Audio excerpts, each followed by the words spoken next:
In this video, we'll be talking about Amazon PPC, Amazon advertising. It's something which is crucial for Amazon business to be profitable or to get traffic. And when you're running Amazon advertising campaigns, sometimes your campaigns are not profitable and you don't maybe know why. And in this video, we will talk about that and you will learn real solutions how to fix those problems. And my guest today is Chris Rawlings from Sophie Society. Hello, Chris. What's going on, brother? Good to see you again. All right, Chris. So please, maybe before we jump to the content, just shortly introduce yourself and we will start the presentation. Yeah, I'm Chris Rawlings. I run Sophie Society. We partner with brands, take over their PPC and help them grow. I've been doing that for about 5 years. Before that, I got into this game myself by starting a multi-million-dollar home health brand and scaling that.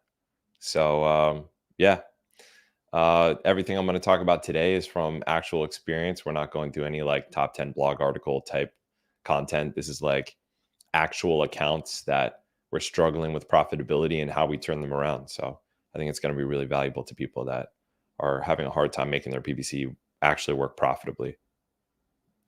Yes, and I think you can start preparing your slides, screen sharing, and those who are watching live, make sure that you ask your questions, you listen to the presentation, and if you have additional things you want to know, ask them in the live chat. If you're watching the replay, leave comments in the comments section below, and we will ask Chris to reply later. And I see Chris is ready, and we don't waste time, and let's jump to the content. Nice. So let's rock and roll, guys.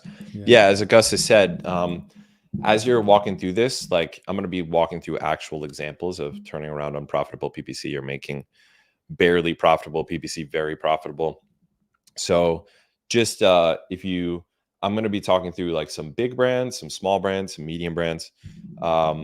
So if you see something that you think applies to you, but you want to dig into it a little more or like ask a couple more questions, just write them down and we'll handle them all at the end. So we're talking through fixing unprofitable PPC.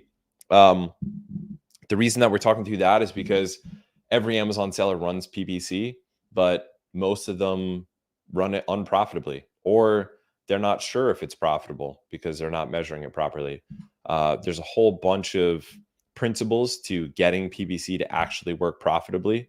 And it's a lot deeper of a topic than it seems once you open the hood and look at the underlying mechanics of what strategies in PPC actually cause it to be net profit for the whole business, not just the PPC campaigns themselves.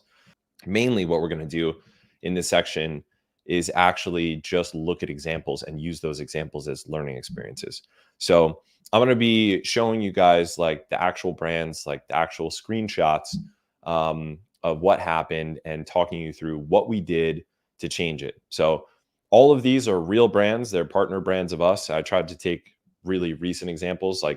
This is literally what we do. It's our whole job is to run PPC profitably. But so we've done it for years. I tried to take some that were recent to share with you guys.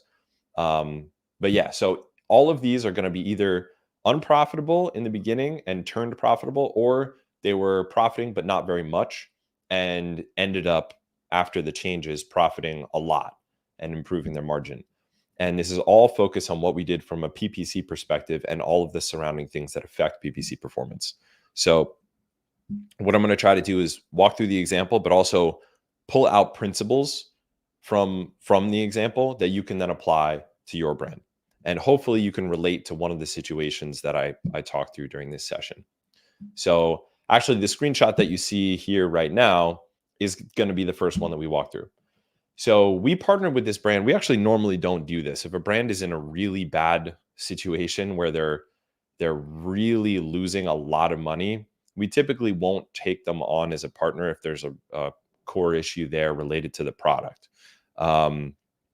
Because if the product has defects or quality issues or really bad ratings, it's going to be difficult for us to turn that around with PPC.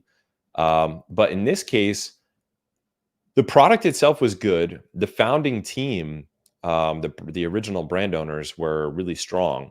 And so we agreed to a partnership with them, even though their business was net losing $15,000 every month, meaning to keep the brand going, the founders had to put $15,000 in monthly just to keep the brand alive. A business, the purpose of a business is to make margin, right? And so this business was doing the opposite. It was a business that you paid just to keep it running, which is no fun. But so they were actually on the brink of just shutting it down so that they wouldn't spend much more money. We had a conversation with them. We actually saw a lot of opportunity and a bunch of elements of their PPC in the business itself that wasn't optimized. And we ended up taking them from negative 15,000 a month in profit up to, you can see this is a screenshot of seller board, to 5,000 a month in profit. And it actually increased from there. Now you can see that during this time, we actually decreased the number of units sold. This straight line, this line here is the number of units sold. We decreased the number of units sold for a while, and then we were able to push it back up once we increased the efficiency of the ad spend. But the first thing that we did was remove the bleeders. So you can see like the ad spend is actually going down, the net loss is going down, and the sales are going down all the way up until this turnaround where we were able to get profitable with the ads. And from this point forward, we were able to continue and increase that profit. But that whole experience happened in the span of 6 months. So the reason that their PPC was going negative in the first place is they had keyword targeted campaigns organized by search volume rather than by shopper intent, which keeps you from being able to get the insights you need to improve not just your campaigns, but the business as a whole and the product's detail page and the thumbnail. So I'm going to back up and this is going to be a recurring theme. This is something that we do on all brands. What I mean by this is if I have 100 keywords that I want to target based on my keyword research and my search term reports with my PPC, there's a couple ways that I could segregate that into campaigns, right? So one thing I could do is create a separate campaign for every single keyword. Then I would have 100 campaigns and they're all exact match campaigns for each keyword. I could do that. Some people and some, masterminds that you'll hear will actually recommend that you do that. That's not what we do. And we don't find that to be the best approach. So what else can you do if you don't want to create 100 campaigns for 100 keywords that you want to target? Well, another way to do would be to segregate it by the search volume. So I could do the top 10 campaigns that have the most search volume, say the top 10 keywords that have the most search volume, say only the keywords that have over 10,000 searches a month. And then I segregate the next group into a campaign for all of the search terms that have between 5,000 and 10,000 searches a month. And then another one that's for between 1,000 and 5,000 searches a month. And then another one for everything below 1,000 searches a month. That's how this particular brand had it set up. And that helps you in a way because if you put all the keywords in a campaign that have similar search volume, then it allows you to keep them from kind of cannibalizing each other and for one keyword to like take a majority of the spend. But the problem with that approach is that you don't get any insights from it that allow you to make improvements to the brand. So the final way that you can do the segregation is you actually look deeply at all the search terms. And I'm going to show you guys a screenshot of how we do this later on in this presentation so that you can do it yourself if you want.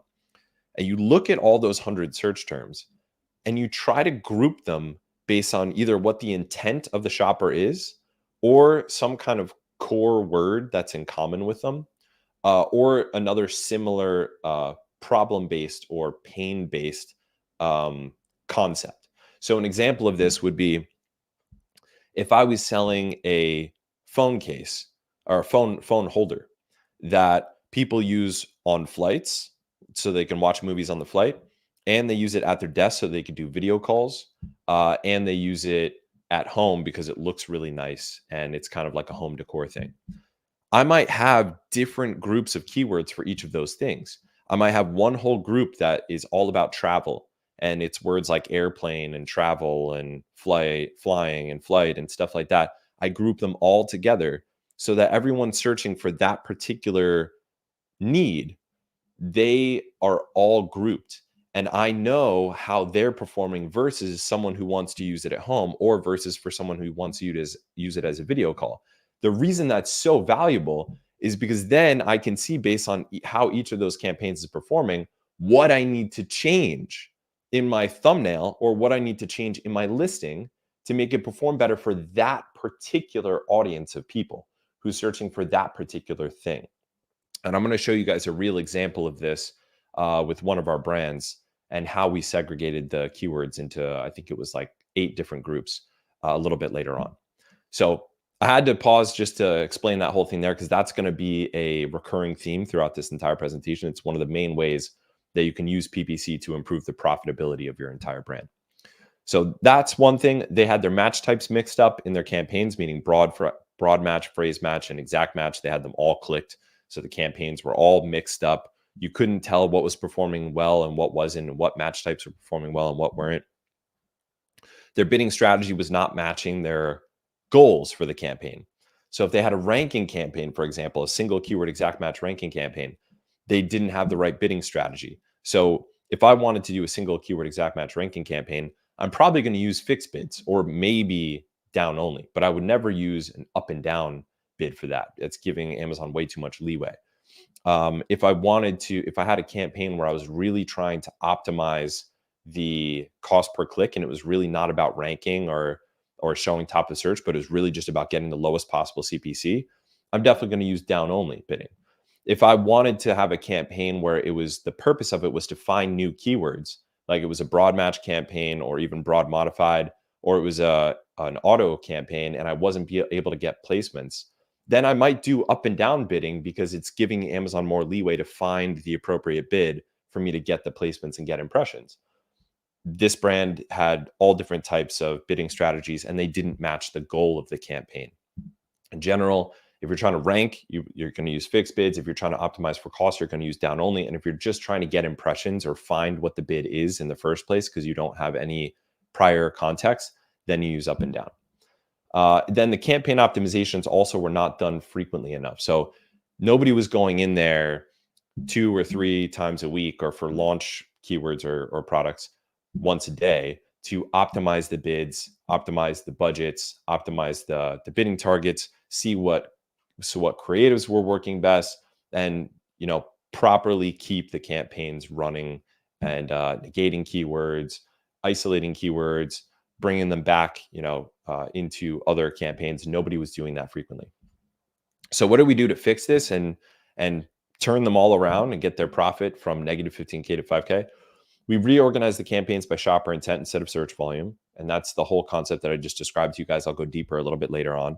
We segregated each match type into its own campaign. So instead of having all the match types blended across all different campaigns, we segregated them, and each campaign just had one match type represented in it. We use the appropriate bid strategy for each campaign goal. So if we were just trying to find out if this term could get impressions, we'd use up and down. If we were just trying to optimize the CPC, we'd use down only. And if we were really going really hard on a ranking campaign, then we use fixed. And then we made daily and twice weekly optimizations to the campaigns. And that's everything that I just mentioned. And that was able to turn it around. So reorganizing campaigns by shopper intent, just to give you guys a little visual, you don't want to have all these boxes checked. When you go to create a sponsored product campaign, you're going to see, or any campaign, you're going to see these 3 boxes: broad match, phrase match, and exact match. Only have one of them checked at any given time. That's like basically the golden rule.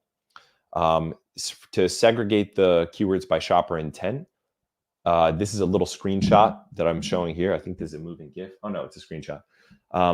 So what you want to do is put together a sheet where you aggregate all the search terms. There we go. Now it's moving. You aggregate all the search terms, and you can see about to the top here, we see basket keywords, bag keywords, tray keywords. These are all search term families. So we're not segregating the keyword by search volume. We're segregating them by search term family. So we create this master list of all the keywords, everything that we get from Helium 10 or another keyword research tool, everything we get from the Search Query Report, everything we get from Brand Analytics, everything we get from Product Opportunity Explorer, anything that we get from any other source, whether you want to go on Etsy or Google Keyword Planner or something like that. We aggregate them all together, and you can see we have Product Opportunity Explorer keywords, Helium 10 keywords here, and then search term report keywords here. We aggregate them all together, put what their search volume is, and then we start marking them. See? So we mark them what family they are, and then we put them in one list for that family. So in this case, we have all keywords related to basket. This particular product, this is one of our brands that sells like baskets and trays for walkers. So some people search bag, some people search tray, some people search basket. Those are 3 different buyer intents. We want one campaign for each of those groupings of buyer intents. And the magic that this produces for you is it allows you to pull insights out of that campaign that tell you how people searching for that particular use case are converting. So you see one group might be having a really high click-through rate and another one might have a really low click-through rate. Well, now you can do something to fix it. And this is how you turn unprofitable PPC profitable, because when you don't have it segregated in a way that allows you to get useful data, you can't optimize. So you just don't know what the problem is, and therefore you can't fix it. So you might be getting a very low click-through rate from a whole group of keywords that you should have a high click-through rate for, that a simple change in the title or in the primary image would completely solve, but you'd never know that because you don't have the data insights in order to make that connection. So this is how we do it, and this is a very simple, Google Sheets based tool that we use to create this internally for our partner brands, but you can do something similarly on your own. Segregating each keyword by match type. I already went over this. Just make sure that only one is clicked at a given time. Using the appropriate bidding strategy for each campaign. Just to give you a little visual on this. Campaign bidding strategy, you guys know what it is. There's 3 types. There's dynamic, down only, fixed, and then there's dynamic up and down. So dynamic down only, that's kind of your base case. Most of your campaigns are going to have that. You're going to go fixed if you really want to have control and drive a ranking campaign super hard and make sure you get impressions. You're going to go up and down if you're having trouble getting impressions at all and you just don't know where the appropriate bid is. It gives Amazon a little bit more leeway. But most of the time, you guys are going to probably want dynamic down only. And then you can always change the bid adjusters down here as the campaign is going on based on which of these placements, top of search, rest of search, or product pages, is providing the best results. And then finally, making daily and then twice weekly optimizations to the campaigns. That's placement optimizations, that's bid optimizations, that's even budget adjustments, that's negating keywords, that's promoting keywords that you find that are working well into their own campaigns or another group of campaigns.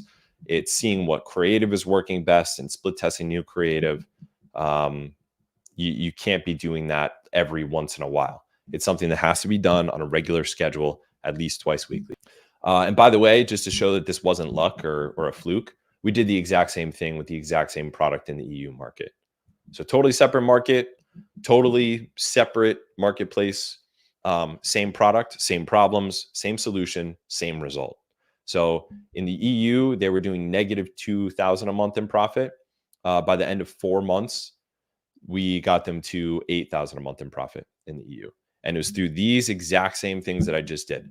So just to prove that it wasn't luck or something else, we did it. We duplicated the exact same strategy. As soon as we were done doing it in the US, we did the same thing in the EU, turned this completely unprofitable brand totally profitable. Cool. All right, let's move on to the next example here. And like I said, you guys are going to see some recurring themes. So I'm not going to repeat myself too much, but you're going to see that a lot of the playbook that we use to turn unprofitable brands profitable and actually run profitable PPC, it can be duplicated across a number of brands. Now, a lot of the things are actually specific to the brand or are different based on the category that they're in or the price point that they're in, the repeat purchase rate, whether or not it's consumable, all that stuff plays in as well. But you're going to see some repeats of some of this. So this brand was not unprofitable, but it was profiting only a couple thousand a month, like low single-digit thousands. And we took them in a period of just a couple months. I think it was around 4 months. We were able to take them from a couple thousand in profit to over 20,000 a month in profit. And you can see the graph goes back down after this, but that's only because it's stocked out. So after this screenshot was taken, they've already come back up.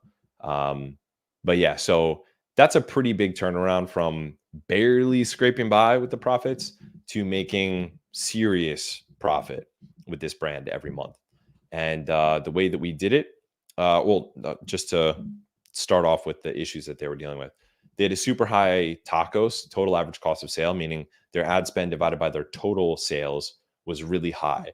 And what that usually says is that either the ad spend is not resulting in organic ranking results, because that's what really keeps tacos lower, is when your ad spend is actually contributing to your organic ranking, or they're in a space where there's super high CPCs and their pricing is not adjusted properly. So you're spending a lot on ads and you're just not making a lot back in revenue. And so a high portion of your total revenue is being spent on ads. So that was an issue, high tacos. Then there was also the issue of lower than benchmark click-through rates on their main image. So the main image for the breadwinner product of this brand did not have equal or higher click-through rate than benchmark for the space. And you can find the benchmark click-through rate for your space. Amazon just gives it to you. You can go right into brand analytics, and Amazon will show you for search terms what the click-through rate is. They'll show you how many impressions your competitors got, how many clicks they got. And so therefore, you know what the click-through rate is.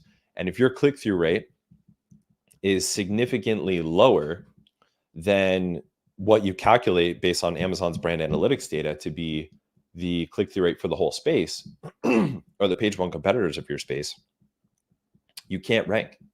You can rank, but you won't stick it. So this is one of the critical foundational components for anyone who's listening to this right now who hasn't dialed in what your click-through rate is, or hasn't dialed in your click-through rate and found out what the benchmark click-through rate is for your space. You should do that before any PPC adjustments. That should be one of the first things that you do. And if you do that, and then you find out that the click-through rate is indeed lower than the average for the space, well, that is something that you have to handle first before doing any kind of crazy bid optimization or like hacks or rebates or anything like that. All of that is just going to be wasted money if you haven't figured out how to get your click-through rate above average. And it's okay if you find out that your click-through rate is below benchmark for the space, below average.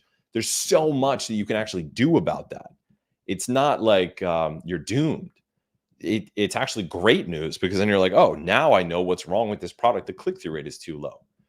And now I know all I have to do is split test some new primary images, test out the different titles, get my review velocity up and my review rating up, maybe try out a clickable coupon, get some badges like the Climate Pledge Friendly badge or Small Business badge. There's a ton of things I can do. The major one being split testing your primary image to increase the click-through rate. And then once you get a higher than average click-through rate, now everything's going to perform better. I can't stress this enough. Like, any of you who have ever been in like the YouTube game, Augustus, you would know this more than anyone because you come out with a ton of YouTube videos. YouTubers know this better than anyone. I mean, YouTubers will create a whole video based on a thumbnail and a title combination that they think will get clicks. So they're working out the thumbnail and the title first, and then everything else comes after that. For some reason, Amazon sellers don't think that way. It's like you develop a product and then you figure out what the primary image and the title is afterwards. But for those of you listening to this, the way to really crush it is to think of Amazon more like YouTube, where first you're thinking, what is the thumbnail that will get the clicks? And then the product is almost like secondary to that. Like, once they get onto the listing and they buy the product, you got to make sure it's a good customer experience. But the thing that you need to make sure happens before you even like deal with that other stuff is getting the clicks, because if they never click, they never have the chance to even buy, and they definitely can't buy it, and then they don't experience the product anyway. So the click-through rate is actually first. Everything else, the conversion rate and the product experience, is after, but equally as important, but that's after.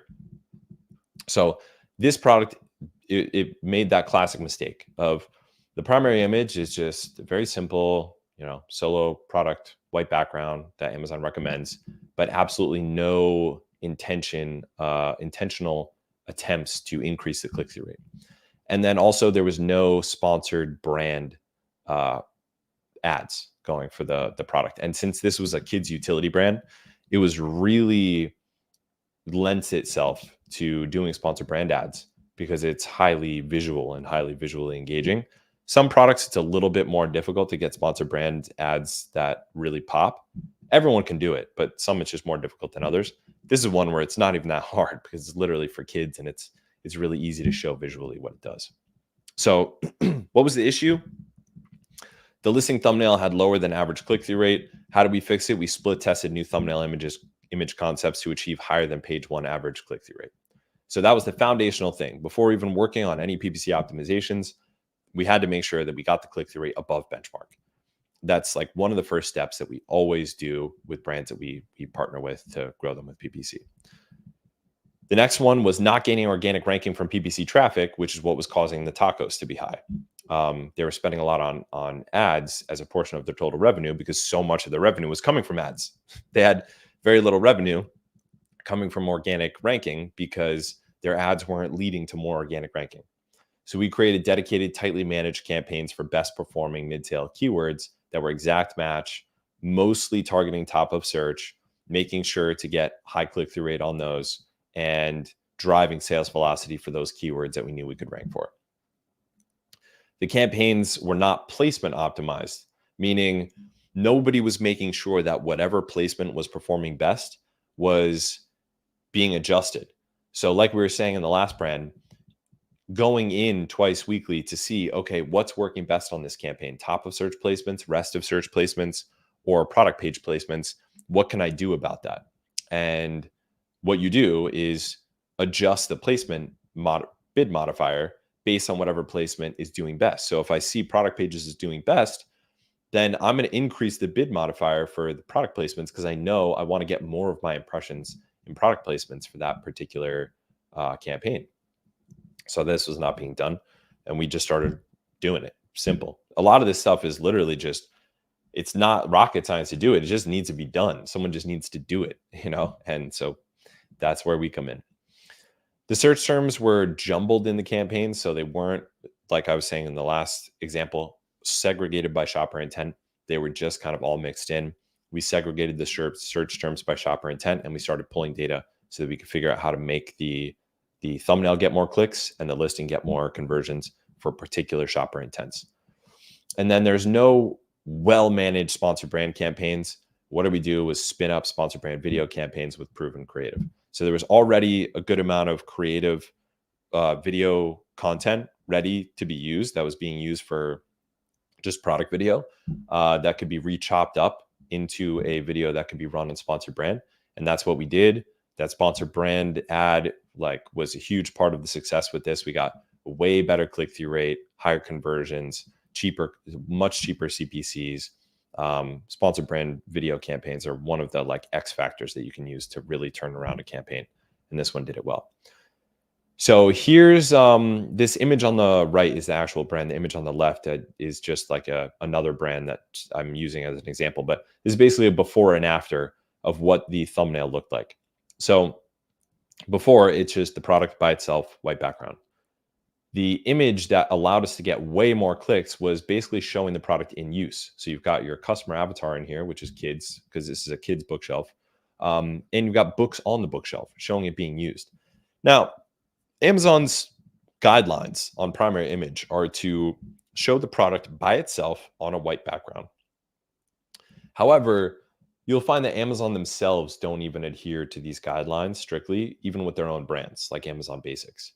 They'll show the ingredients or they'll show it in context. This is not a strictly enforced rule. However, there is a line. So you definitely can get suspended if you push it too far. If you start putting badges and icons or something on the image, you're going to get banned or you're going to get taken down. But if you show a hand holding the product or you show the product in the context somehow, you can get away with that, especially in certain categories. And kids categories or toys and games is one of those categories. If you search any kind of toy on Amazon, you're going to see probably half the results are going to be a kid playing with that toy. Now, that's not in line with Amazon's guidelines about primary images on Amazon. However, it works and Amazon doesn't stop you. So it's worth doing, because I'm going to show you in a second what the results were of this from a click-through rate perspective. You're going to be shocked.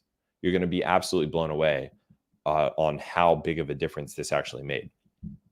So split testing the new thumbnail image. Let me just go to that now. So this is where the primary image was updated right after this small bump. And you can see it dramatically increased. It basically tripled the click-through rate, meaning for any given number of impressions, we were getting triple the sessions on the product listing. That's how powerful click-through rate is. No additional ad spend, no anything else, just with the existing impressions that the product is already getting with its thumbnail, we're now getting triple the traffic, because 3 times the number of people are clicking our product. So when you think about it and you're like, oh, I'm going to put in all this work just so my click-through rate goes from 0.2% to 0.4%, like that's like 0.2% that I just improved it by. No, actually, you just doubled your click-through rate. When you go from 0.2% to 0.4%, that's not a 0.2% increase. That's a 100% increase, because you doubled it. So for any given 1,000 impressions, you just went from getting 20 clicks to getting 40 clicks. And if for every given 10,000 impressions, you just went from 200 to 400. So it's a dramatic increase, even though the numbers seem small. And this is, I think, where people get mixed up. They're just not doing the math properly in their head. But what seems like a small improvement in click-through rate, even if I went from 0.2% to 0.3%, that's a 50% increase in sessions to my listing. Even though it's a 0.1% absolute improvement in my click-through rate, it's actually a 50% relative improvement in the total number of sessions I'm getting every day. So all things considered, all things staying the same, I improved my revenue by 50%. So if I'm doing 10,000 a month, and then I'm able to change my click-through rate from 0.3% or from 0.2% to 0.3%, the next month I'm going to do 15,000 in revenue. That's how powerful this is. People just aren't doing the math properly in their head. That's why nobody's taking this very seriously. And that's why this has actually become one of our superpowers at Sophie's, because we recognize how important this is. There have been 9-figure brands built just around optimizing click-through rate and going click-through rate first. So yeah, that was a huge part of this. And you can just see from this graph, it's so obvious, right? It's just flatlined and then boom, it just explodes. And then again, the only reason it looks like it's down here is because there was a stock out. That OOS means out of stock. So super powerful. Creating dedicated, tightly managed campaigns for performing mid-tail keywords. This is literally just creating exact match campaigns for keywords that you already see are performing really well, and then adjusting the placement, the bid modifiers based on what placements are doing well. So you want to try to get top of search as much as possible. If you get your impression share at like 30% for top of search, that's great for a ranking campaign. But also, we've had plenty of times where it was just too expensive to compete for top of search clicks. Like the costs were just wildly out of budget. And the rest of search clicks were way cheaper, like a quarter of the cost or a fifth or an eighth of the cost. And that sometimes you just can't afford top of search. And it's better to get 5 sales from the same ad spend from rest of search than it is to get 1 sale from the same ad spend top of search unprofitably. And you are going to get ranking for that. Even though the click-through rate is lower and, the impact on ranking is relatively lower than top of search, it's still, since you're getting more sales from it, if the cost per clicks are dramatically different, it still makes sense for you to optimize for whatever placement is performing best. So even though you want to try to optimize for top of search, don't get obsessed with it, because it doesn't make sense to just lose money on crazy cost per clicks just to try to get ranking if you can't make enough sales to even make it worth it. So we were able to get lots of top of search placements for this, but we also just optimized based on whatever placement was working best for that keyword. And then the next 2, I'm not going to go over those again. It's the same thing that I mentioned on the last example that we looked at, optimizing placements twice a week and segregating search terms by shopper intent and pulling the data.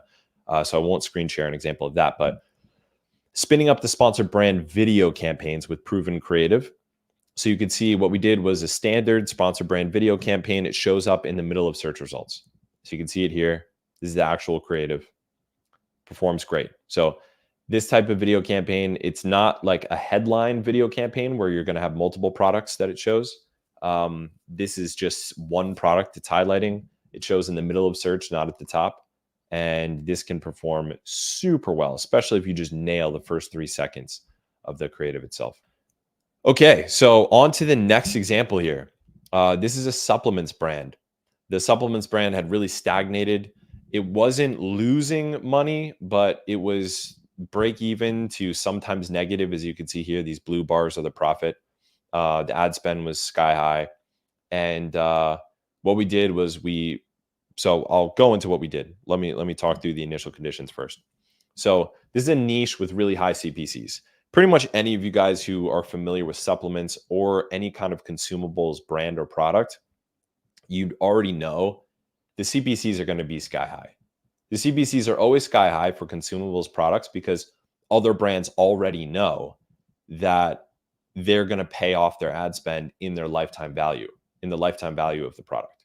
So if the big competitor in your space and you're selling some kind of like tallow cream for the skin that's like somewhat niche but still is consumable, whoever the biggest brand is, even if there aren't huge players in the space that has been selling that product before you, they already know what their repeat purchase rate is and they already know what their lifetime value is. So they already know that over the course of a year, one new customer will on average purchase 4.2 units over the course of that first year. So they're not concerned if they pay 100% ACoS on that first new to brand customer sale, because over the life of a year, their lifetime ACoS is actually going to be closer to 20 to 25%, because on average, somebody purchases 4 to 5 units over the course of a year, and they don't have to advertise to those people again because they're likely to use branded search terms. So it's common with supplements and consumables products to have high CPCs, and there are ways around it, which I'm going to talk through in a second. This brand had higher ACoS than tacos, partially because of the high CPCs, partially because of messy campaign organization and not targeting the proper keywords. There are really big names on page one, like really big names that you'd recognize on page one for ranking on page one for the primary keywords. And the brand wasn't making profit, or was barely breaking even. So big issues was ad spend not balanced throughout the different ad types and different match types. So this means, for different types of brands, different categories, the breakdown of your ad spend is going to be radically different. In a consumables brand, for example, I might have a lot more of my ad spend in sponsored display, because sponsored display allows me to do retargeting and remarketing, both purchase retargeting and views retargeting. Whereas if I have a product that's strictly not consumable, my repeat purchase rate is close to 1, like basically nobody buys multiple units, which every brand has some repeat purchase rate above 1. But if it's very unlikely for people to buy multiple, then maybe you're not going to spend so much on retargeting and remarketing. You might test it out, but you're not going to have a big amount of your ad spend there. Again, similar to what I said before, if this is a very visual, passion or pain-based product that's easy to show visually, you might have a much larger portion of your total ad spend in sponsored brands because you're showing it through images and videos, versus a utility-based product where you might focus more of your ad spend on sponsored products.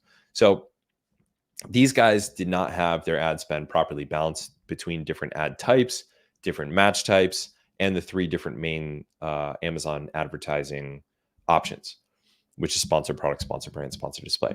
So we balanced out the ad spend through the different ad types. Their auto targeting was being used for performance rather than discovery. So they just had auto campaigns going that they were negating and adjusting, but they would never pull out keywords that were performing well and tightly manage those independent of the auto campaign. That's critical. in order for you to really monitor and properly maintain search terms or targets, even product targets that are working well, you have to pull them out either into a small grouped campaign or into their own campaign. That wasn't being done here at all. And then their campaign optimizations were not being done predictably and regularly.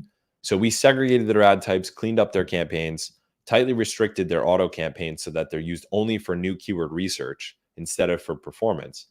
And we implemented regular twice weekly bid and placement optimizations on them.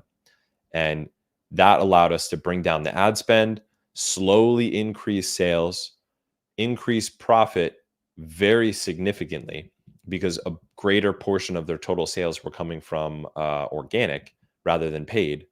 And then what happens with consumables brands is when you get this kind of flywheel running, your repeat purchase rate kicks in and the profit continues to increase even more, because a higher and higher portion of your overall sales start to come from repeat purchases. But it takes a long time for this to kick in. Like it takes like 12 to 18 months for you to really start seeing this in a meaningful way that affects your economics. But once it does, that's what makes consumables brands actually really great, is that they get healthier and healthier as time goes on, because the customers that they got last month, last quarter, last year are continuing to come back and purchase from them. So they have a higher lifetime value. This is another consumables brands, by the way, that we did the same thing with. They were stuck at around between 500,000 and 600,000 a month. It took us about half a year to optimize everything and get them over $1 million a month. All right, here's another example. And then I think I have one more after this, or maybe this is the last one. And then we can go to some questions for you guys. This is a language learning product. So they weren't unprofitable. The brand was doing like under 10,000 a month in revenue. Really great product, uniquely designed product, good ratings, really strong brand owner. I actually did an interview with here. It's on YouTube. You guys can check it out if you want. But they'd hit a plateau due to lack of PPC structure and strategy and regular optimization, and the margins were pretty thin. So without the brand growing in revenue and with the margins being pretty thin, it becomes a pretty bleak picture, right? Like if you're not growing and you're not making a lot of margin, then you start to ask questions of like, what am I even doing with my time here, right? So we partnered with Nafisa, who's the owner of the brand. This is you're seeing little shots of the interview I did with her a couple of weeks ago.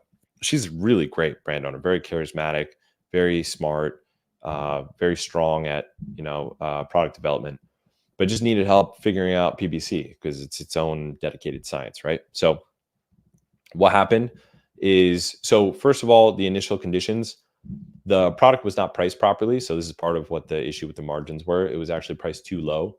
Some products can be priced too high and you're losing profit because of how high it's priced. Some products are priced too low, which is more common, and you're losing profit because of how low it's priced.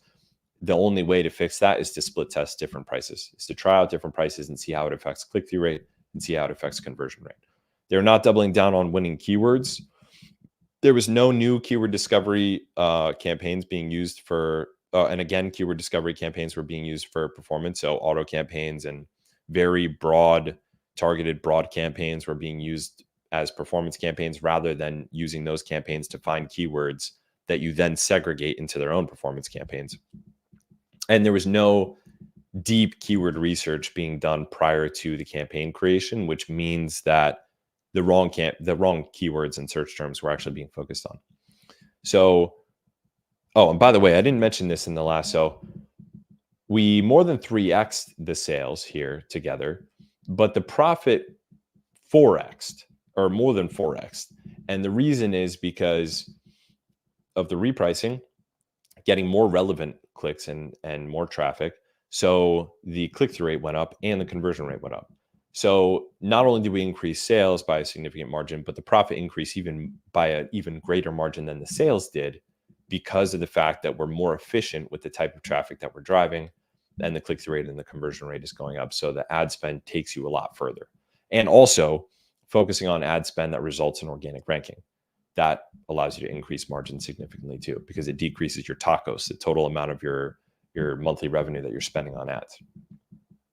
So We tested pricing to optimize for profit, not sales, without hurting the click-through rate or conversion rate, and found a sweet spot for that. I think it's actually still testing it, still testing different pricing points, especially because new products are about to be launched in this brand. We created tightly controlled ranking campaigns with keywords that performed best from a conversion rate perspective. So there's a saying inside the Amazon PPC world that conversion is king, and that's true. Conversion is king. Follow the conversion. When you see that a keyword is doing well from a conversion perspective, not an impressions perspective or even an ACoS or sales perspective, the conversions perspective, that's the metric that you really want to look at. That's how you know that a keyword should be focused on. And when I say focus on, I mean definitely creating a dedicated campaign for the keyword or putting it in like a campaign with just a few other keywords like it, but also using that keyword or that group of keywords to inform your changes in your thumbnail. So now I know if this particular search term, say like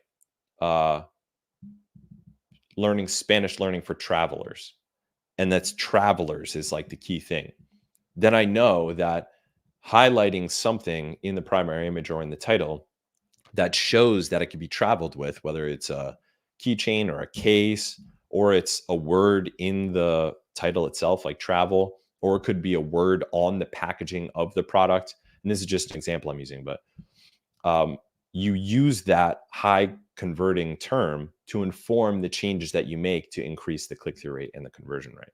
And that's where the magic comes in, where you can actually turn unprofitable stuff profitable, because that not only makes your PPC perform better, but it also gets you more traffic from the organic impressions you're already getting. And you wouldn't get that data unless you were looking at the PPC data and you'd segregated things by shopper intent, like I mentioned before. We improved conversion rate for search term families with a high click-through rate. So we looked at what search terms were getting a lot of clicks, but lower than average conversions compared to other keywords. And we were able to improve the conversion rate for those particular search term families. We segregated discovery versus performance campaigns and executed regular deep keyword research and PPC data analysis. And one of our guys on our team that works on this account, his name is Gabby. He's really amazing at really deep keyword research. So we went super deep on that. And yeah, you could find the conversation that I had with Nafisa on YouTube. Cool. Okay. I think this is the last one we're going to go over. Then we can get into some questions and discussions. So this is a hair care brand. It's a consumables type of brand. I called it Haircare product hiatus because the brand was just kind of stuck. You can see this plateau over here. It was just kind of stuck at like a low tens of thousands per month in sales. And they had really, so this brand in particular, the PPC was not being actively managed very well at all. The conversion rate and the repeat purchase rate was healthy. So it was just basically waiting for someone to like come in and use PPC to grow it. This is the ideal type of brand for PPC to work absolute magic. And it did. Their monthly sales 9x'd. They went from like a low 6-figure brand to a mid 7-figure brand. Their ACoS went from 100% average down to 42% average. And 42, some of you, maybe you think that sounds high as an average. It's not. Like for a consumables brand, that's an excellent average ACoS. So, and I mean, look at this graph here. I mean, it's crazy. Like this is just hockey stick growth that this brand has been experiencing. We're still on board with them. I think it's really just day one that we've got a lot more optimization that we can do for these guys. But yeah, the PPC optimizations on a brand that has a great product, already good content, it can just be the one thing that's missing. So they had no regular optimizations, no video campaigns. Their high and low volume keywords and different shopper intents were all mixed together. They were all cannibalizing one another. There was no retargeting, even though the brand is consumable and it's very apt for it's should be retargeting should be a really big part of the strategy. And there was really low spend on ads. They're just really not spending on ads, thinking that like, you know, they wouldn't make profit with them because the ACoS was 100%. So they were like, oh, why even try? Which is definitely the wrong attitude. Every single brand needs to run PPC on Amazon. There's no way to compete without ads. So the way we fixed it was implementing regular optimizations. We split tested multiple video campaigns and found one big winner, and that ended up being like the breadwinner of the PPC. It was like that brought the average ACoS down so dramatically because it was getting way better CPCs than the normal sponsored product ads. We segregated the keyword types and created dedicated campaigns for the best performing keywords. This is something that's pretty foundational, but it just wasn't being done. We implemented aggressive retargeting. So for consumables brands out there, purchase retargeting, testing different look back periods, that can be really powerful. Even non-consumables brands is worth trying. And then also testing out views retargeting, people that visited the listing and they clicked back off. And then we balance spend for profit, not revenue. We're balancing out the spend based on what was generating the most profit and sales velocity so that we can get more organic ranking. Cool. Okay. That's it, guys. Yeah, so we'll go over some questions now, but if you're watching the replay or if we don't get to the question, you can just shoot me an email at hello@sophiesociety.com.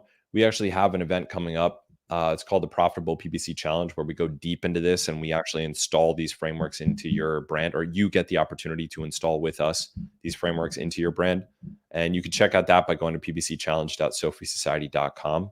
I think we have also, we also have the link, and we will drop it in the comments as well. I'm just going to show you guys a little bit. And while Chris is searching for the website, if you enjoy the content, I think there were a lot of good nuggets how to fix your unprofitable PPC campaigns. Click like, subscribe to our channel if you want more videos like this. And if you're watching the replay, leave your comments and questions below in the comment section, and Chris will answer them later. And we will go soon to the live Q&A. So you managed to open the page, right? Can I bring it up? Yeah. So if you go to ppcchallenge.sophiesociety.com, I was just putting too many C's in the URL. You can just tap this button here and it brings you to a couple questions. This takes about 20 seconds just to see if this actually will help you. And then you can join in. You learn a lot each day. It's live sessions with me, plus like dedicated mentorship sessions with mentors. You can see other people's experience here. Like some of these people had complete turnarounds with their PPC. We have tons of people who have joined before and have completely changed their brands just by installing some of these PPC frameworks. It can be super powerful. Some people have like really like business changing, life changing experiences during these 5 days. It's not like a recorded webinar or something like that. This is live with me and my team. You literally have dozens and dozens of mentors in here, and we limit it. So we only let in 6 groups of 60 businesses each. Each group has an 8-to-1 mentor to participant rate or participant to mentor ratio. So for every 8 participants, there's 1 mentor. So this ensures that everyone gets their challenges solved. And it's kind of like we always say inside Sophie, it's like going to war, like it's like going to battle. It's very intense, and you're held to account to implement these things during the 5 weeks. You're not just like some random number. Like we know your name, we hold you accountable, we find out what your challenges are and what you need to do to solve them during these 5 days. And people are checking in on you. So it's not like you can just sign up and then you just kick back and have it on in the background. If you're thinking it's that, this is probably not for you. This is for someone who's really committed to changing how they use PPC to grow their brand and to make PPC actually work for their Amazon brand. And we will hold you to account and you will get guidance. So we have like a group chat going the whole time with the 60 businesses that you're paired with and all of your mentors and me. And you're literally posting screenshots of your account and posting your particular issues, and people are solving your problems with you. This isn't like, some anonymous webinar. So, and then plus we have live sessions where you jump in and we actually pull you up to stage, and if you want, you can walk through your challenges and have me and everyone else work together on how to solve the issues that you're currently dealing with. So I'd highly recommend for anybody out there who's listening to this, who's interested in using PPC to grow their brand and to increase profit in particular, that you join us. It's happening on September 23rd to September 27th. We only do it twice a year. Every time we've done it before, this is going to be our 5th time doing it. It's completely sold out. So I'm sure it will sell out sometime either end of next week or the week after next week. So yeah, would love to see you guys there. Amazing. Thank you very much, Chris. The link is in the description. And now let's go through the questions which people posted while you were presenting. So let's start with this one. Jetro is asking, would you suggest adjusting placements for your defensive, offensive product targeting campaigns? Yeah, that's a really good point. So for defensive product targeting campaigns, you're really just trying to take up as much space as possible. You're not adjusting placements based on performance for defensive. You're really just, because it's always going to be pretty good performing. Defensive campaigns always have good performance, and a lot of sellers don't run them just because they think they shouldn't even have to. Because if someone is searching for my brand's terms, like, why should I have to pay for that search term? But you want to take up as much of the space as you possibly can. So for defensive search term targeting and defensive product targeting, you want to just get as much placements as possible. I wouldn't do placement adjustment, bid adjustment based on whatever placement is working best from a conversion rate perspective or anything. I would do it based on impressions. I'm trying to get the maximum number of impressions so that other competitors can't steal my branded traffic. And they're all going to be performing pretty well anyway, because it's a defense campaign and people are already searching for you or they're already on your product page. So normally you don't really have to worry about optimizing those campaigns for performance. Now, when it comes to offensive product targeting campaigns, yeah, so that's going to be, you're going to deal with that the same as any other campaign. Yeah, you're trying to get sales from a particular product or from a particular group of products if you put in a number of ASIN targets. But, as we all know, whether I'm targeting a product or targeting a keyword, Amazon can show my ad for both keywords and products. And it can show at top of search, rest of search, or product pages. So since that's a performance campaign, I'm going to be adjusting the placement bid percentages just like I would from any other performance campaign, where they're just going to follow the conversion rate and follow the ACoS. Like if the conversion rate is good or the ACoS is good, I'm going to be upping the placement bid percentage for that particular placement. Cool. Thank you very much. I see that someone was saying that Lori is already signing up for the PPC challenge. So nice. Great. See you there, Lori. Nice. Okay, next question, Josie. How do you come up with the buyer intent categories? Once you have the categories, how do you assign the keywords to the categories? Yeah, so this is something that, so you can use AI to help you with this. You can literally like paste all of the keywords into ChatGPT and ask it to categorize them based on shopper intent, and that can help you. But really, they will kind of arise and emerge as you are looking through the keywords. So there's a few ways to do this. Shopper intent means it's either a particular use case or a particular problem that they're dealing with. So for example, I talked through the example of like for travel, like there might be a whole group of shoppers that purchase my product while they're traveling, but there's a whole group of shoppers that purchase my product because it's wood and they're really focused on that one feature. It could also be different ways of naming a product, like the example that I talked through before, where we have this brand that does walker bags, walker trays. Some people call it a walker tray. Some people call it a walker basket. Some people call it a walker bag. They're all kind of different products, but all of those search terms end up buying our brand's products. So those are 3 different intents. And we want to make sure that we're segregating those types of keywords so that we can get the insight from it to make the PPC perform better and to make the click-through rate higher and the conversion rate higher. So it'll emerge as you're going through the keywords, but it can be a helpful exercise to use to ask AI what it would do. So using Claude or ChatGPT can definitely help you get some start to it at least. Great, thank you. Another question from Jetro. How do you effectively decrease ad spend on your product pages placement within your campaigns? Yeah, so if you wanted to decrease ad spend on product pages, then you just increase the bid adjuster for your rest of search and top of search, and then decrease the bid on the campaign as a whole. So in general, if you want to increase the number of placements, if you want to increase the traffic for a particular placement, just increase the bid adjuster for that placement, right? So if I see rest of search is performing great, it's got a great cost per click, and it's got a low ACoS, and my top of search is performing really badly, then I'll increase the bid adjuster for my rest of search. But if my product pages placements are doing really bad and everything else is doing great, the top of search and rest of search, all I want to do is decrease the number of placements for my product pages, right? So what I'm going to do is decrease the bid for the whole campaign and then increase the bid adjuster for top of search and rest of search. So that's effectively suppressing the product pages placement. Great. We still have at least 10 questions. Laura is asking, what is the maximum number of keywords you recommend in the campaign? It's good if you keep it between like 6 and 20, somewhere in that range. If you get too far out of that, then you end up being at a bigger risk for one of the keywords kind of cannibalizing the rest. And it can be harder to understand.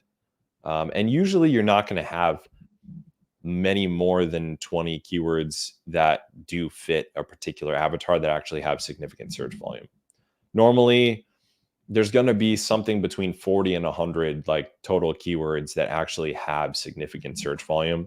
It's typically somewhere around 70 or 80. And past that, it's not even worth it for you to focus on the keyword if it has 200 searches a month or 100 searches a month or something like that. It's not even worth you paying any attention to it. It's just not worth your time.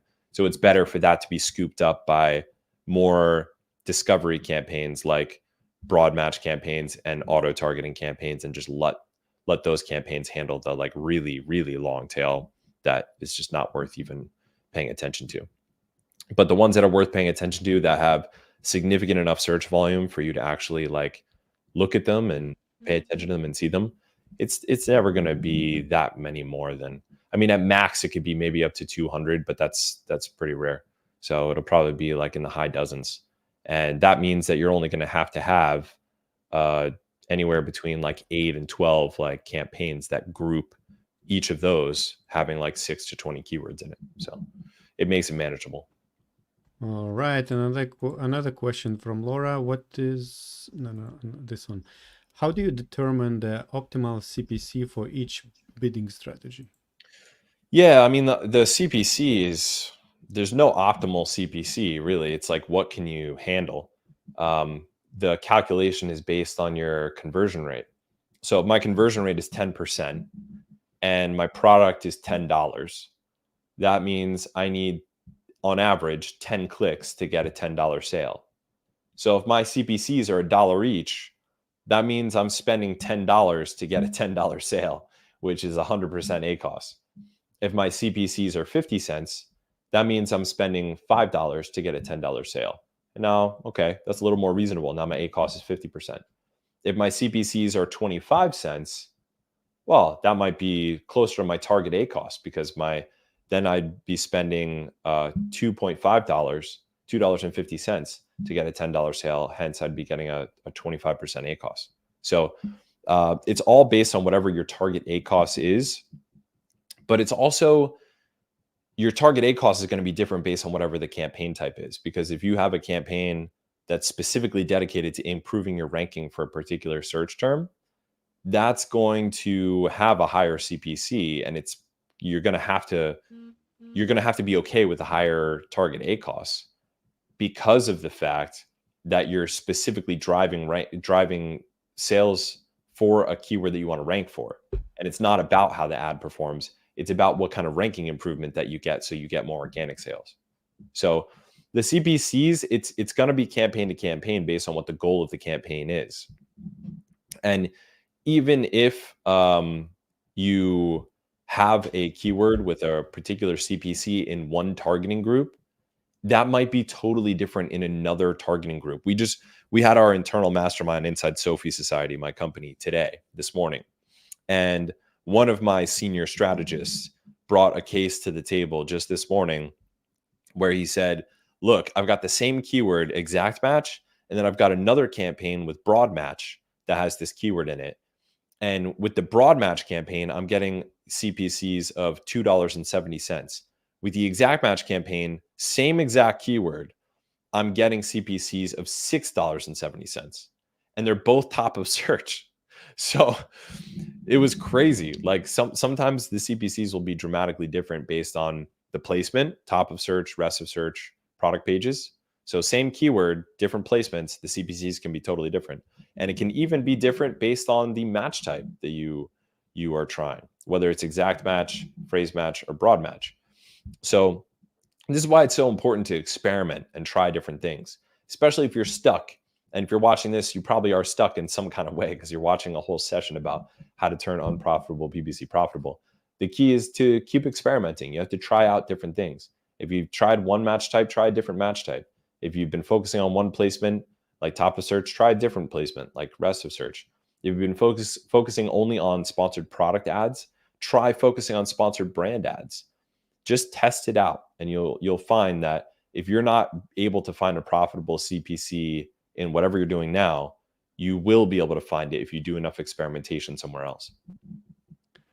Thank you very much. A question from Alice Selena. Can you please let me know, can I use Amazon direct link on Facebook advertising? Maybe it's a little bit out of topic for this webinar, but yeah. So I mean, Amazon cracked down on any kind of ranking manipulation at the end of 2022.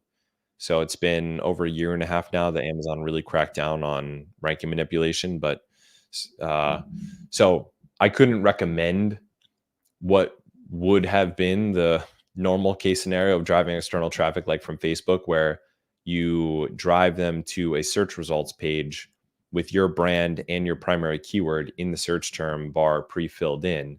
That then allows them to click on your product and then buy it, because that has the greatest ranking impact. But in Amazon's eyes, that's now considered ranking manipulation. So you can send the direct link, but it's not going to improve your ranking that much versus sending them to a search results page that they then click your product on. So it's up to you. All right. Thank you. Let's take question from Sinan. Best used of Spawn, display and Spawn brand. I mean, which type is best used for what? Yeah. So sponsored brand gets way more ad spend than sponsored display in general. Like on average, you're getting more.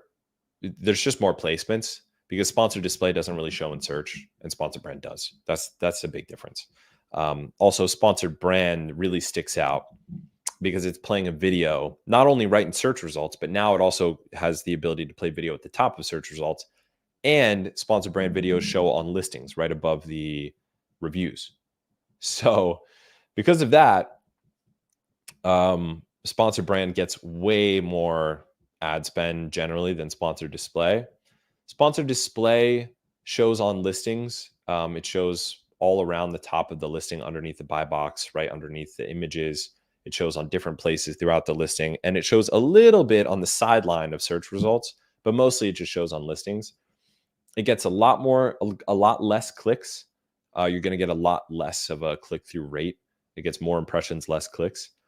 So in general, the rule of thumb is most highest portion of your ad spend goes to sponsored products, next highest goes to sponsored brand, and next highest goes to sponsored display. The only time that rule is kind of flopped is one, if you have really good creative, you can shift to having most of your ad spend in sponsored brand. Because if you have awesome videos and really good images, and you can spin up, especially video, you can spin up sponsored brand video ads and headline video ads now, which is a pretty recent thing. You can actually start getting way more of your ad clicks coming through sponsored brands. And then the only other exception that I would make is if the brand is highly consumable and retargeting is working really well, then you'll try to push more of your ad spend through sponsored display, because sponsored display allows you to do some pretty advanced retargeting. Great, thank you very much. Well, it's maybe very general, maybe you can be very short. Vanna was asking key points to consider while optimizing campaigns. It's probably a very wide answer. Yeah. So the primary things that you're doing are optimizing the bid, meaning based on whatever target A cost you have for that campaign, and for those targets, is it higher or lower than your target? If it's higher, then you might want to decrease the bid for that campaign. If it's lower, then you will probably want to increase the bid. And so you're bid adjusting on these campaigns based on the targets, but you're also doing placement adjustments. So you're going in, clicking on placements. When you click on the campaign, there's a section on the left called placements. And then you could see, is top of search, rest of search, or product pages doing the best? And you can up the placement percentages for the placements that are working best for you. Then there's keyword negation. So in auto campaigns or broad modified campaigns, you'll want to negate keywords that are spending money with no sales at all, or they're completely irrelevant. Most of the time, it's fine to just decrease the bid and continue decreasing the bid until it's just not getting impressions anymore. Negating keywords can be a dangerous game, because if you negate keywords that are relevant, then you end up like boxing yourself into a smaller and smaller section of potential targets until you're like stuck. So it's better to just adjust bids. But if you see keywords that are obviously not relevant and they're not performing well, then you want to negate those. And then finally, keyword graduation, where if you see keywords are performing well inside an auto campaign or a broad match campaign, you want to take that keyword out and make a campaign just for it, so you can constantly monitor and adjust that keyword. So that's called keyword graduation or keyword isolation. The only other thing that you're going to do on a regular basis, if you have sponsored brand campaigns, is split testing different creatives. So inside sponsored brand campaigns, you're going to use the ad groups as your creative split testing. So each ad group is a different creative, and that allows Amazon to auto allocate the ad spend based on the different creatives. And you'll start to see which ones are performing best, and Amazon will actually funnel more of the ad spend towards the ones that are doing best, which is what's really good about using ad groups and sponsored brands. Thank you. Let's take a question from Jetro. How would you approach spending on a keyword with a high ad conversion rate but a lower SQP brand conversion rate compared to the market? Yeah, I mean, if the keyword is converting great in advertising, that's fine. If for some reason the keyword is performing worse organically from a conversion rate perspective, that's kind of strange. Yeah, I mean, I don't know if there's anything to be done about that. That's kind of a weird scenario, that the organic conversion is lower than the market, but your ad conversion is higher than the market. It's not a problem. I mean, it's good that your ad is performing well, but you know what it could be? It could be that you get a lot of traffic to the listing organically from less relevant searches. You may be ranking organically for terms that are very broad, like travel accessories is an example of this. What are people searching for when they're searching for travel accessories? Fucking God knows, they don't even know, right? So they're just clicking around looking at stuff. If you're ranking for terms that are super broad like that are not product specific or problem specific, you're gonna have a lower organic conversion rate, unit session percentage, because a lot of people are just clicking on and looking at different stuff.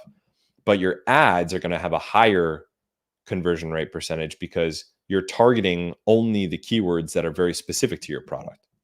And I assume that's likely what's happening here. It's not a bad thing. It's fine for you to be getting traffic from these broader search terms, which is likely, in all likelihood, that's probably what it is. It's I don't think any action is necessary here. It's just something interesting to observe. What you may want to do is try to find out what those broad terms are and create broad match campaigns for them. Like in this example of travel accessories, create broad match campaigns for them so that you can see if there are any particular ones that you rank for, that you are really relevant for, that you might want to actually try to optimize for, because they can be really high volume, these broad keywords.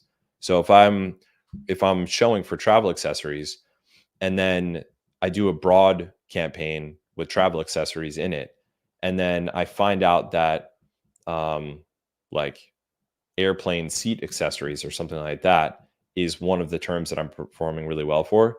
Well, now I just found a new gem, and I can rotate that into my single keyword exact match campaigns, and also possibly even optimize my primary image for it. All right, thank you very much. Remember the question where you talked about display, sponsored brand ads, and Jan wants to clarify, but sponsored brand ads does not help to rank, does it? It does. It's just not as powerful as sponsored product ads. But we have direct evidence that this is like a big debate inside the PPC world. We have direct evidence that its sponsored brand ads do help you rank. I mean, in general, sales velocity helps you rank. So literally anything that improves sales velocity. This is what I was talking about before when we were talking about optimizing placements. People get obsessed when it comes to a ranking campaign about optimizing the top of search placement. You don't have to obsessively optimize top of search. It's if rest of search is performing way better, just optimize for rest of search. Don't kill yourself paying these super high CPCs on top of search if you can't afford it. Just go for whatever's performing best. The increased sales velocity is going to help you rank anyway, and you're still getting purchases from people who search that term. So it's still going to help you rank. And sponsored brand is the same. Sponsored brand ads are keyword targeted. I mean, you could do product targeting and they do show up on product pages, but a vast majority of your clicks are going to come from search results.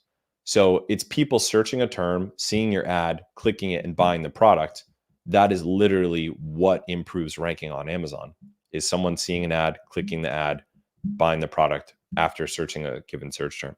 And the reason that we know that sponsored brands does result in ranking is that we've had products where we had to shut off all their sponsored product ads because they were performing so badly that as a last resort, as like a Hail Mary throw, we had to just only do the sponsored brand ads because they were the only thing that came even close to a healthy CPC.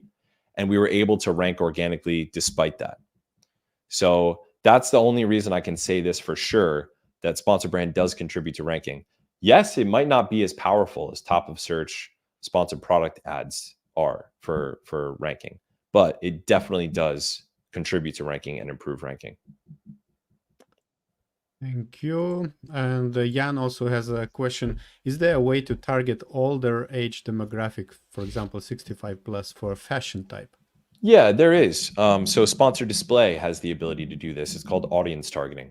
So if you go into sponsored display and you scroll down and click dynamic audiences, then you can select. And I would honestly, for you, for apparel, this can be really valuable. That's one of the rare categories where sponsored display might be skewed higher than sponsored products and sponsored brand. Definitely not the highest, but higher than average. I mean, and you can try so they have all kinds of different targeting groups, and this is one of them. But you can test out different income demographics, their shopper behavior, their normal, regular like census type demographics, and everything from there. So I'd recommend just going in there, sponsored display, scroll down, click audience targeting and dynamic groups, and then click through all the different categories to see what targeting categories are available to you. Thank you. And Subrode wants to know, how do you approach massive accounts with over 500 SKUs, but budgets say, let's say 70,000 a month? Yeah, for an account like that, you can't possibly spend the dedicated product by product attention like I have in this whole session that we did today. It's just not possible because of the sheer number of products. So the way to handle an account like this is you have to apply a lot of bidding automation on all the products. So it's going to take you a while to do the setup, but once you do the setup, you're going to create ACoS targets, and you have to use a bidding automation software to optimize the bid based on your target ACoS. Then what you're going to do is similar to how you treat keywords, where if one keyword's doing really well in your auto campaign, you pull it out into its own campaign. You're going to be kind of treating products as keywords. So you're going to apply a lot of automation to all of these products bidding, And then when one product starts to do well, you're going to pull it out and start focusing dedicated attention on it and doing deep keyword research on it and all that stuff. But when you have 500 SKUs and you only have a budget of 70K a month, that means it's very low revenue per ASIN or per SKU. So it's a low revenue per SKU. I mean, if this was doing 1,000 a month per SKU, you'd be doing 500,000 a month, right? So you're not there. You're not close to there. So this is literally a brand that on average is doing a couple hundred a month in revenue per item. So the way it's normally distributed is not evenly across all the products. It's a distribution curve where a few of the products are doing a huge amount of the revenue. I'm going to go to the end of the box here. And then as I look at the rest of the products, most of them are doing a very low amount of revenue. So you want to focus on these ones that are doing a vast majority of the revenue. So it might be 20 or 30 or 40 products that are representing 60 or 70% of the total revenue. Focus on doing what we just talked through in this presentation with just those ASINs, and the rest of them just let them be automated until one starts to prove itself. Great. Thank you very much. I think that's the end of the questions. It was a great session, as always, as always. And yeah, one more time, if someone wants to go deep into their PPC challenges they face with their Amazon business, join PPC Challenge by Chris Rawlings and his team. It's starting on September 23rd, right? Yep. The link you will find below in the description. All right. Thank you. And, awesome. Yeah. Bye-bye. Thanks, Chris. Augustus. It was awesome as always. Thank you, everybody. Thanks for joining. Thank you. And now I would like to invite you to watch other video with Chris Rawlings, where he talks or explains you how you can boost conversion rates on Amazon. It's another valuable video on our channel. So check this out.